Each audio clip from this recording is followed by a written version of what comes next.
우리가 이 땅에서 그리스도인으로 살아간다는 것은요, 더 도덕적이고 더 윤리적인 삶을 살아야 한다라는 것만이 아닙니다.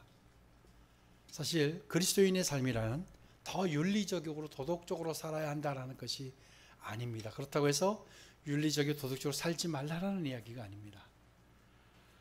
바른 그리스도인의 삶은요, 세상의 기준과 잣대보다 더 위에 있다고 생각합니다.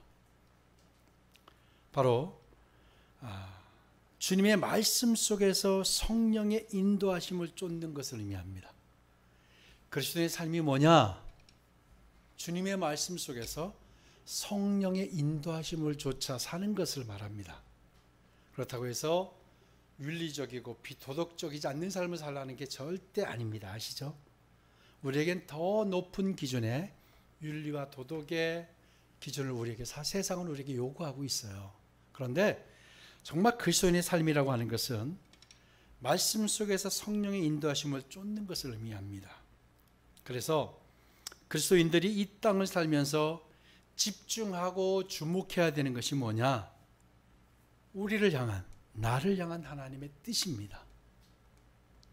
여러분이 집중해야 되는 게 뭐냐면 나를 향한 하나님의 뜻이 뭔가, 그 뜻을 따라서 우리가 쫓아가는 거예요. 그러니까 신앙생활의 연수가 얼마이든 또 믿음의 깊이가 얼마이든 간에 주님의 뜻을 분별해서 그 뜻을 쫓아 사는 것이 그리스도인입니다. 아멘. 그리스도인이 뭐라고요? 주의 말씀 속에서 성령의 인도하심을 쫓아 사는 것, 그게 그리스도인입니다. 그래서 그렇다면 우리를 향한 하나님의 뜻이 뭘까요? 여러분을 향한 하나님의 뜻이 무엇인지 알고 계십니까? 로마서 12장을 한번 봅시다. 로마서 12장 1절과 2절입니다. 로마서 12장 1절과 2절을 함께 한번 보겠습니다. 자, 같이 읽습니다. 시작. 그러므로 형제들아, 내가 하나님의 모든 자비하심으로 너희를 권하노니 너희 몸을 하나님이 기뻐하시는 거룩한 산제물로 드리라. 이는 너희가 드릴 영적 예배니라. 너희는 이 세대를 본받지 말고 오직 마음을 새롭게 함으로 변화를 받아 하나님의 선하시고 기뻐하시고 온전하신 뜻이 무엇인지를 분별하도록 하라. 아멘. 1절을 다시 띄워주세요. 오늘 보니까요, 바울이 이야기하는데 뭐라고 이야기하죠? 너희 몸을 하나님이 기뻐하시는 거룩한 산제물로 드리라 라는 거예요. 그래서 그것을 영적 예배라고 했어요. 하나님이 우리에게 원하시는 것 가운데 하나가 뭐냐면 우리 몸을 거룩한 산제물로 드리는 거예요. 이것은 인신제사를 말하는 게 아닙니다. 바울은 헬라 세계에서 이교도적 삶을 살아가고 있는 사람들이 익숙해 있던 그들의 악습적인 제사를 드리던 삶에서 벗어나서 거룩한 삶을 드리라 라는 이야기였어요. 그러니까 이것을 영적 예배라고 해서 우리가 드려야 될 게 뭐냐면 우리를 거룩한 제사로 드리는 거예요. 우리가 거룩한 삶을 하나님께 드리는 게 이것이 뭐라고요? 영적 예배라고 그랬어요. 하나님은 예배 받으시기 기뻐하십니다. 하나님은 늘 예배를 원하십니다. 그런데 우리가 삶의 예배를 어떻게 살아야 된다? 어떻게 살아야 된다? 우리 거룩한 산제물로 드리는 거예요. 그런데 이 영적 예배라고 하면서 영적 예배가 가능하려고 하면 전제 조건을 얘기하고 있어요. 뭐냐? 바로 이 세대를 본받지 말고 오직 마음을 새롭게 함으로, 이 세대를 본받지 말고 오직 마음을 새롭게 함으로 변화를 받아 하나님의 선하시고 온전하신 뜻을 무엇인지 분별하도록 하라. 여러분, 이 시대에 삶을 그대로 답습하면서 거룩한 예배를 드릴 수가 없습니다. 그러니까 세상에 살아가는 모습을 그대로 따라가면서요, 그리스도인이 절대 거룩한 예배를 드릴 수가 없어요. 거룩한 삶을 살 수가 없습니다. 왜냐하면 하나님의 백성, 뭐라고 하죠? 성도라고 하죠. 이 성도는 이 악한 시대에서 비록 살고 있지만 그리스도 안에서 새로운 피조물이 되었다고 고린도서 5장 17절은 말하고 있어요. 우리가 뭐라고요? 새로운 피조물이에요. 우리는 이미 새롭게 되었어요. 그렇기 때문에 우리가 이 사실을 자각하고 살아야 되는데, 새로운 피조물을 망각할 때 어떻게 되냐? 새로운 피조물을 망각할 때 세상과 구별이 없게 되는 겁니다. 우리의 삶이 어긋나고 우리의 삶이 예상대로 우리의 계획대로 되지 않고 거룩한 삶으로 살지 못하는 것은 뭐냐면, 여러분이 새로운 피조물이라는 것을 망각하고 살기 때문이에요. 새로운 피조물은 새로운 방식의 삶을 살아야 됩니다. 하나님이 우리를 새로운 피조물로 창조하셨어요. 그렇다고 하면 이전의 삶을 버리고 새로운 피조물은 새로운 삶을 살아야 됩니다. 아멘. 네, 이게 바로 하나님의 뜻이에요. 새로운 삶을 사는 거예요.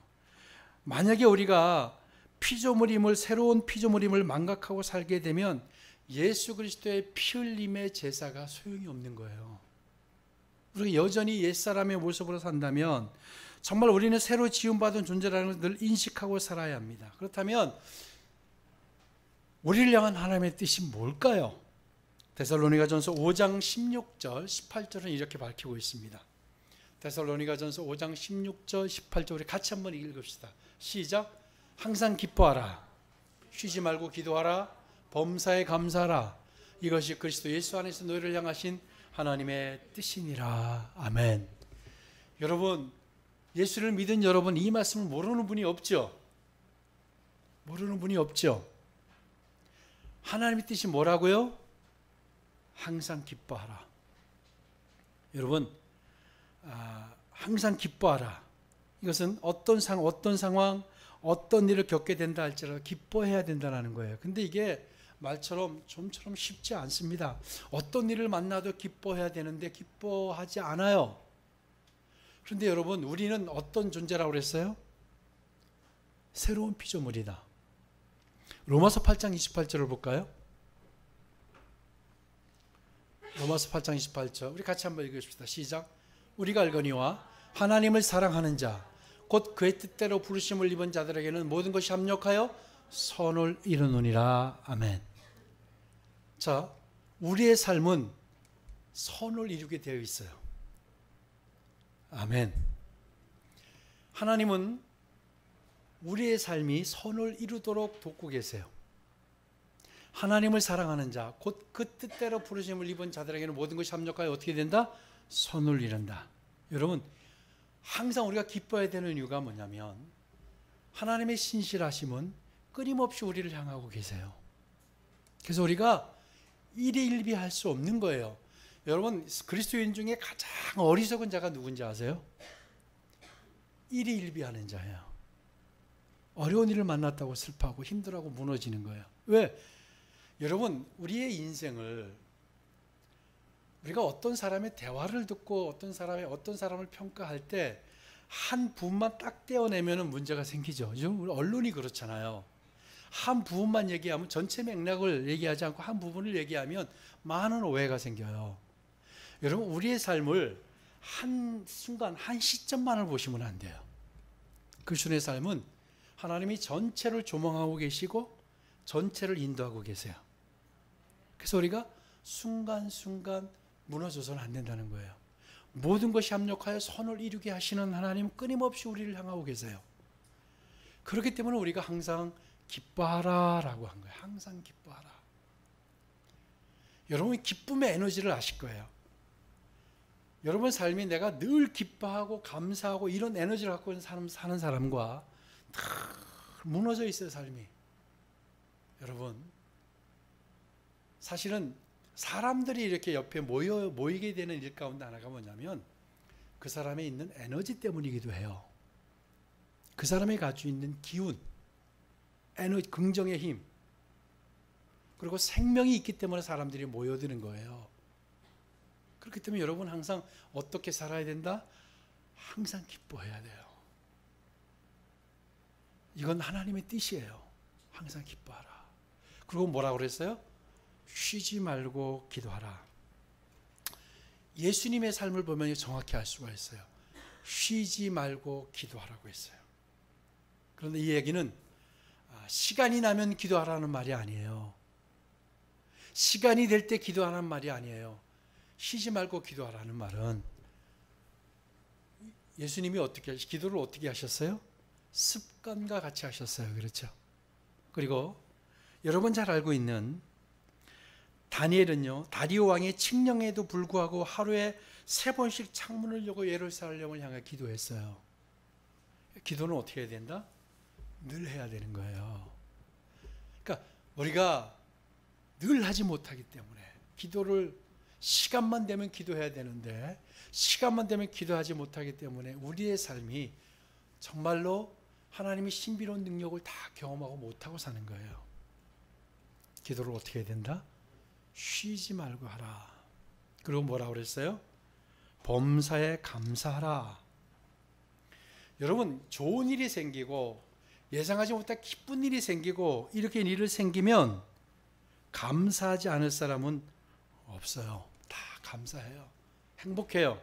그런데 범사에 감사하라는 말은 비록 내가 이해되지 않을 만큼 일이 전개되고 예상하지 않았던 일을 만난다 할지라도 주님의 섭리를 믿으면 하나님을 향한 뜻을 굽히지 않게 되고요, 타협하지 않는 삶을 살게 되는 거예요. 여러분, 하나님을 바라보면 범사에 감사할 수 있는 거예요. 왜? 이게 전부가 아닌 걸 알아요. 하나님의 영에 붙들린 사람은 지금의 상황이 전부가 아니고 지금의 상황 가운데 말씀하시고 하나님이 주도하시는 이유가 있음을 알아요. 그렇기 때문에 그것도 기쁜 거예요. 여러분, 올 한 해 범사에 항상 기뻐하고 쉬지 말고 기도하고 범사에 감사하는 여러분 되시기를 주 이름으로 축복합니다. 자, 그렇다고 한다면 이 말을 모르는 사람도 없고 이 설교를 정말 수도 없이 들었는데 불구하고 왜 우리가 그런 삶을 온전히 살아내지 못할까요? 여러분이 왜 여러분이 살아내지 못한다고 생각하세요? 여러 가지 이유가 있겠으나 그 중심에 인간의 교만이 작동하고 있기 때문에요. 여러분 잘 들으셔야 돼요. 우리가 그런 삶을 온전히 살아내지 못하는 이유는 우리 안에 교만이 작동하고 있기 때문이에요. 일반적으로 사람들은 교만을 특정한 행동과 관련지어서 이야기를 합니다. 그러니까 거만하다든지 말투가 고분고분하지 않다든지 늘 사람을 무시한다든지 이런 행동들을 보면 교만하다라고 이야기해요. 그리고 그 반대의 경우를 겸손이다라고 이야기를 해요. 여러분 잘 아시겠지만 이런 모습은요, 속에는 악한 것이 들어있지만 겉으로는 얼마든지 겸손해 보이는 척 얘기할 수 있어요. 그렇죠? 대표적으로 정치인들이 그걸 아주 잘해요. 그거에는 도 같은 사람들이죠. 얼마든지 그렇죠. 그걸 얼마든지 겸손하게 이야기할 수 있어요. 여러분, 겸손은요, 인간이 보이는 특정 행동과 아무 상관이 없다라는 거예요. 그 교만이 뭘까요? 교만은 거만하게 말하고 이게 아니고요. 성경에서 말하는 교만은 특히 새로운 피조물인 하나님의 백성들에게서 교만은 뭐냐면 하나님의 말씀에 지배를 받지 않는 거예요. 하나님의 말씀에 지배를 받지 않는 걸 교만이라고 합니다. 그러면 여러분 어때요? 나는 교만한 사람이에요. 어떻습니까? 겸손한 사람이 어떤 사람이세요? 하나님의 말씀을 온전히 지배받는, 하나님의 말씀에 지배되는 삶을 사는 게 겸손한 삶이에요. 우리 행동을 겸손한 척하고 목소리를 좀 고분고분하게 이야기하는 게 겸손이 아니라는 거예요. 교만은 하나님의 지배를 받지 않는 것, 하나님의 말씀에 온전히 자신을 의탁하지 않는 것, 사실은 하나님의 말씀에 온전히 지배를 받지 않는 것을 들어가 보면 의식하든 의식하지 못하든 결과적으로 하나님의 말씀보다 자신을 더 크게 여기고 있기 때문이에요. 이것을 성경은 교만이라고 지적을 하고 있어요. 최초의 사람 아담이 망가진 이유를 여러분 아시죠? 교만 때문이에요. 사탄이 어떤 가모니설로 유혹과 미혹을 했던 인간 속에 하나님과 같이 높아지려고 했던 마음이 죄를 낳게 했던 겁니다. 죄가 찾아온 거예요. 교만이 나타나는 것은 여러분 특별한 특징을 가지고 있어요. 인간이 어떨 때 교만하는가? 어떨 때 교만할 것 같아요? 인간이요, 자신의 정체성을 잃어버릴 때예요. 내가 누구인가? 내가 어떤 사람이었는가? 내가 누구였는가? 그거를 망각하는 순간 교만이 찾아오는 거예요. 자세히 여러분의 삶을 여러분 주의 있게 들여다보면 어떻게 교만할 때가 언제냐? 내가 하나님보다 내가 더 나를 위할 때예요. 여러분, 인류의 역사를 봐도 교만으로 이를 그르치는 일들이 하나둘이 아니었습니다. 비단 이스라엘의 문제만이 아니에요. 모든 나라가 다 그래. 교만했던 왕들은 다 무너졌어요. 여러분이 잘 알고 이스라엘의 초대왕 사울만 해도 그래요. 사울이요, 다윗이 칭송을 받게 되자 하나님 앞에서 불편한 기색을 감추지 못하죠. 그리고 다윗을 해치려는 마음이 생깁니다. 사울이 총왕이 될 때만 해도 그는 전혀 다른 사람이었어요. 결코 자신이 그 일을 감당할 수 없다고 숨기에 바빴던 사람이 사울이에요. 우리 사무엘상 9장 21절, 10장 21절, 22절을 같이 한번 보겠습니다. 사무엘상 9장 21절 봅시다. 사무엘이 사울을 찾아갔어요. 보겠습니다. 사울이 대답하여 이르되 나는 이스라엘 지파의 가장 작은 지파 베냐민 사람이 아니니까, 또 나의 가족은 베냐민 지파 모든 가족 중에 가장 미약하지 아니하나이까 당신이 어찌하여 내가 이같이 말씀하시나이까 라고 했던 사람이 사울이에요. 그리고 우리 10장 21절 보겠습니다. 베냐민 지파를 그들의 가족별로 가까이 오게 하였더니 마드리의 가족이 뽑혔고 그 중에서 기스의 아들 사울이 뽑혔으나 그를 찾아도 찾지 못한지라. 그러므로 그들이 또 여호와께 묻되 그 사람이 여기 왔나이까? 여호와께서 대답하시되 그가 진보다리들 사이에 숨었느니라 하셨더라. 아멘. 사울이 어떤 사람이었는지 아시겠죠? 사울은 이미 사무엘을 통해 기름 부음을 받았어요. 그러므로 왕으로 세우라고 말씀하신 대로 왕을 세우려 하고 있는데 이때 사울이 숨었어요. 그런데 그가 변했어요. 하나님보다 높아졌어요. 그래서 다윗이 등장해서 그의 위기를 구했지만, 나라를 구했지만 그가 그리 달갑지 않았어요. 사울이 바로 자신의 정체성을 잃어버리고 망각했을 때 사탄이 그의 마음을 지배하기 시작했던 겁니다. 여러분이 여러분의 정체성을 잃어버리면 사탄이 여러분의 마음을 온전히 지배합니다. 사탄의 마음을 뺏기지 않기를 축복합니다. 오늘 본문에 보면은요, 교만이 이를 그르칠 수 있기 때문에 하나님의 사자가 제자들에게 이를 언급하는 내용이 나와요. 그것을 언급하고 강조하고 있는 내용이 바로 오늘 본문에 있어요. 아주 제자들에게는 정말로 중요한 본문이 오늘이었어요. 예수님께서 제자들에게 땅끝까지 증인이 되라 라는 마지막 명령을 남기시고 드디어 하늘로 승천하셨어요. 승천하시는 장면에 이 제자들이 현재 있어요. 정말로 이 모습이야말로 역사적인 장면이 아닐 수 없었죠. 마침내 주님의 모습이 구름에 가려 더 이상 보이지 않게 되었지만 제자들은 하늘에서 눈을 뗄 수가 없었어요. 그리고 그 이후의 상황을 오늘 본문 10절, 11절이 밝혀주고 있습니다. 한번 본문 10절, 11절을 같이 보겠습니다. 우리 같이 한번 읽읍시다. 시작. 올라가실 때에 제자들이 자세히 하늘을 쳐다보고 있는데 흰 옷 입은 두 사람이 그들 곁에 서서 이르되 갈릴리 사람들아 어찌하여 서서 하늘을 쳐다보느냐? 너희 가운데서 하늘로 올려지신 이 예수는 하늘로 가심을 본 그대로 오시리라 하였느니라. 아멘. 제자들이 계속해서 하늘을 응시하고 있었어요. 정말 경외와 경탄 속에서 온 시선이 하늘로 오르신 주님에게 집중되어 있었는데 정말 주님이 언제 다시 오실까? 다시 오시는 주님을 어떻게 알아볼까? 그렇게 하늘을 응시하는 제자들이 그 제자들에게 옆에 흰 옷 입은 두 사람 천사를 이야기합니다. 주의 천사가 이제 말을 합니다. 뭐냐면 예수님께서 올라가신 모습 그대로 이 땅에 다시 오실 것이다라는 이야기입니다.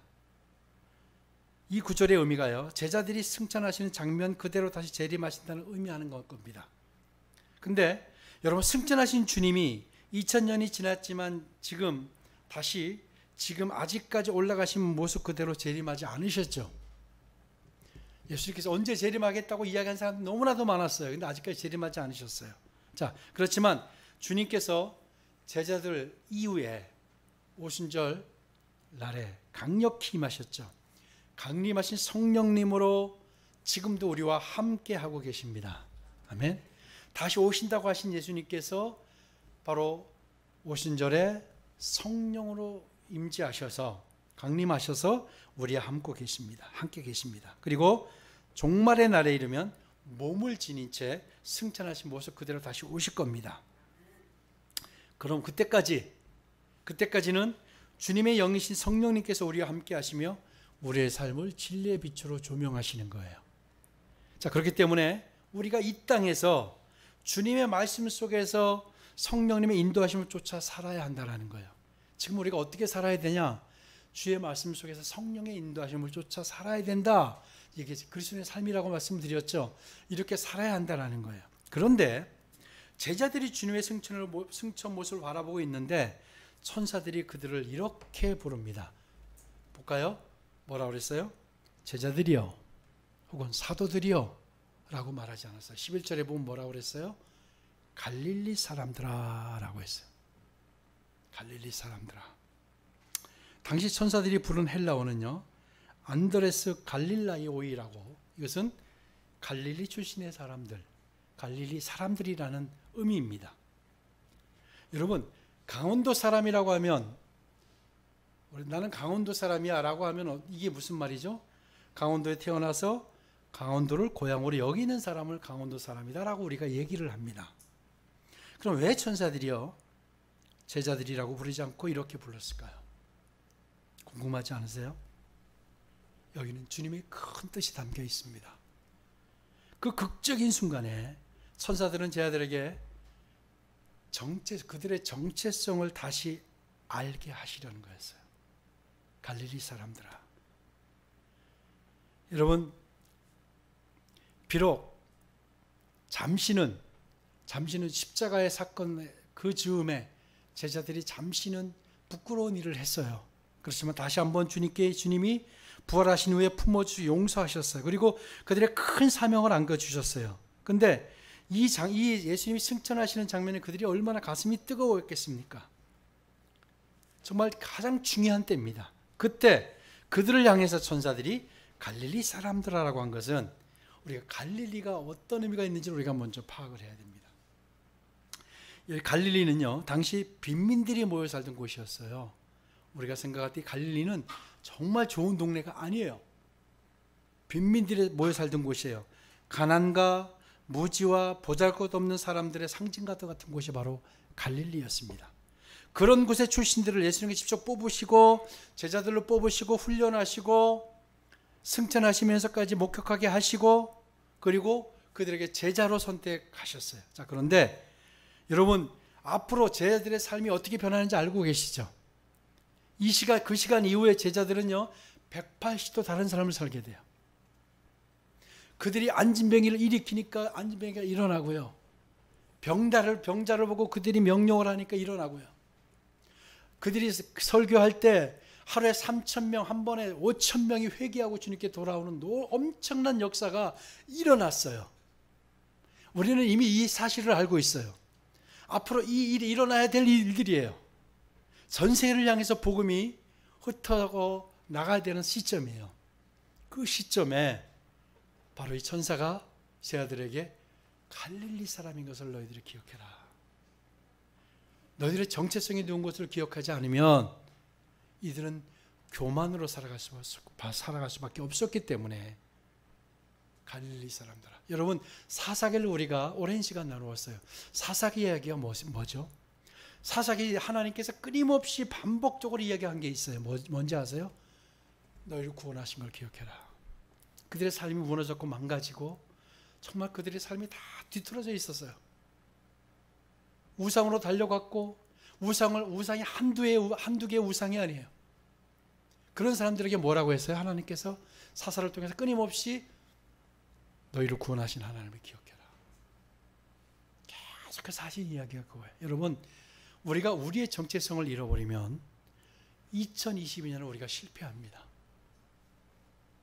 제자들이 지금 갈릴리 사람들아라고 주의 천사가 말했던 이것을 잃어버리면, 그들이 정체성을 잃어버리면 위대한 사역을 그들이 망칠 수 있기 때문에, 갈릴리 사람들아, 너희들이 어떤 사람이었느냐? 여러분을 한번 생각해 보세요. 여러분이 어떤 사람이었어요? 여러분이 이곳에 나와서 예배를 드리고 있다는 이 사실만으로도 여러분 축복받은 사람들입니다. 왠지 아세요? 하나님의 생명이 지금 이 시간에 임하고 있고요.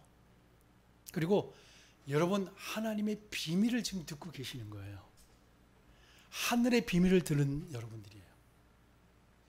여러분들 스스로 여러분들은 대단한 분이라고 생각하셔도 됩니다. 왜냐하면 하나님의 비밀을 듣고 계시는 겁니다. 세상은 이야기를 못 들어요. 그리고 세상은 이야기가 들려오지도 않고 우리와 같이 들리지 않아요. 이야기가 여러분에게 들리는 이유는 지혜와 계시의 영이 이 시간 임하고 있기 때문이에요. 그래서 하늘의 비밀을, 하나님의 비밀들을, 하늘나라의 비밀들을 하나님이 풀어놓으시는 거예요. 2022년을 시작하는 이 벽두에 끊임없이 이야기하시죠. 하나님 나라, 하나님 나라를 기억하도록 하게 하셨어요. 그리고 예수님의 권능이 무엇으로부터 시작이 됐다? 예수님의 헌신으로부터 시작이 됐다. 이 말씀을 듣게 하셨고요. 그리고 오늘 우리의 정체성을 기억해라. 우리가 어떤 사람인가, 어떤 사람이었는가, 그리고 어떤 사람이 되어야 하는가를 이 새 벽두에 하나님은 사도행전을 통해서 우리에게 말씀하시는 거예요. 이 말은 사도들에게 바로 갈릴리 사람들아라고 말했던 이후의 삶을 우리는 알고 있듯이 하나님은 위대한 일을 시작하실 겁니다. 올해도 하나님께서 우리 교회, 우리 공동체, 우리 개인의 삶, 우리 가정의 삶을 위대하게 인도하실 것으로 믿습니다. 그렇기 때문에 하나님께서 이 말씀을 나누게 하시고 이 말씀을 듣게 하시는 겁니다. 근데 이 말씀대로 붙드는 분들은 삶이 달라질 겁니다. 하나님 나라를 가슴에 품고 예수님이 인간의 몸으로 오시고 침례연회에 가셔서 침례를 받으셨듯이 그것이 바로 그 이후에 성령이 비둘기같이 임했다고 그랬어요. 그 헌신의 능력이 임했듯이 그런 마음으로 우리가 살게 된다면 여러분 2022년도 위대한 일을 이루실 겁니다. 그래서 우리의 정체성을 다시 하나님의 백성인 것, 하나님의 사랑의 정체성을 이 새 벽두에 다시 기억해라 라고 하시는 말씀이에요. 그래서 제자들에게 가장 이 들떠있고 감격의 순간을 경험하고 있는 이 순간에 사도들이여 제자들이여 하지 않고 갈릴리 사람들아 라고 했던 거예요. 몰랐을까요?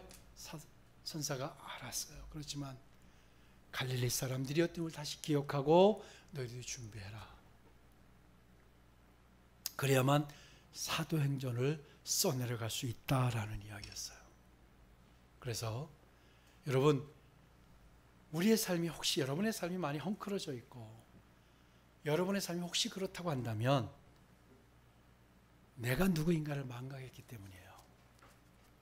내가 새로운 피조물인데 새로운 피조물은 하나님의 방법대로 살아가야 되는데 세상의 방법과 하나님의 방법들이 혼재되어 있는 삶이 나의 삶의 현실이 아닌가 한번 돌아보세요.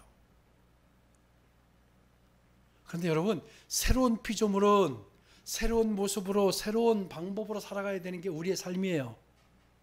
세상 이 땅에 살아가지만 여러분 이 땅에 귀속되어서 이 땅에 우리가 끌려가는 삶이 아니라 여러분이 선두주자가 되어서 여러분의 삶을 이끄는 분들이 되어야 됩니다. 왜냐하면 새로운 피조물이에요. 그런즉 너희는 그리스도 안에 있으면 새로운 피조물이라 말씀하셨잖아요. 여러분 잠언 16장 18절이 뭐라고 말하고 있는지 아세요? 우리 같이 한번 읽어봅시다. 시작. 교만은 패망의 선봉이요 거만한 마음은 넘어짐의 앞잡이니라. 우리의 삶이 무너지는 이유를 여러분, 내가 능력이 없고 내가 생각을 잘못해서가 아니라는 거예요. 교만하기 때문이에요. 나는 교만하지 않았어요 라고 얘기할지 모르지만, 교만이 뭐라고요? 하나님의 지배를 받지 않는 걸 교만이라고 이야기해요. 그래서 간다면 정말로 내 삶이 무너지고 그랬다고 한다면 여러분, 원인을 여기서 찾으셔야 됩니다. 내가 교만했구나. 내가 교만했구나. 여러분, 내가 하나님 앞에 하나님의 지배를 거부했구나. 하나님께 온전히 맡긴다고 하지만 일이 일어날 때마다 심각한 상황에서 늘 내가 다른 선택을 했구나. 그걸 교만이라고 하는 거예요. 바로 교만이 뭐라고요? 패망의 선봉이라고 했어요. 거만은 넘어짐의 앞잡이더라. 바로 이게 우리를 이야기하고 있잖아요. 그래서 이 새벽도에 갈릴리 사람들아, 그러면서 우리에게도 말씀하시는 거예요. 우리가 어떤 사람이었는지. 그래서 여러분, 올 한 해 겸손한 삶을 시작하시기 바랍니다. 겸손합시다. 겸손이 뭐라고요? 하나님의 지배를 받는 거예요. 하나님의 지배를 받는 거. 이거를 성경은 겸손한 사람이라고 그래요. 모양만 좀 낮추는 모습을 하는 게 아니라. 그래서 올 한 해 하나님이 보면, 제가 볼 때 저희 교회와 공동체와 여러분의 가정과 여러분 개인에게 하나님이 엄청난 일을 준비하고 있다고 믿습니다. 그렇기 때문에 이 말씀을 지금 선포하시는 거예요. 선언하시는 거예요. 사도행전을 쓰시겠다는 거예요. 아멘. 사도행전을 쓰시겠다는 거예요. 1세기의 영성으로 하나님께서 함께 하시겠다라는 거예요. 엄청난 위대한 역사가 있을 줄로 믿습니다. 이제 죄로 인해 사망에 삼킬 수밖에 없었던 우리를 하나님은 영원한 생명을 주셨어요. 아멘. 영원한 생명을 주셨어요. 이제 우리가 누구였는지, 과거에 또 어떤 삶의 결과를 우리가 이제 살게 됐는지를 기억하시면서 여러분의 사명에 다시 서게 되기를 축복합니다.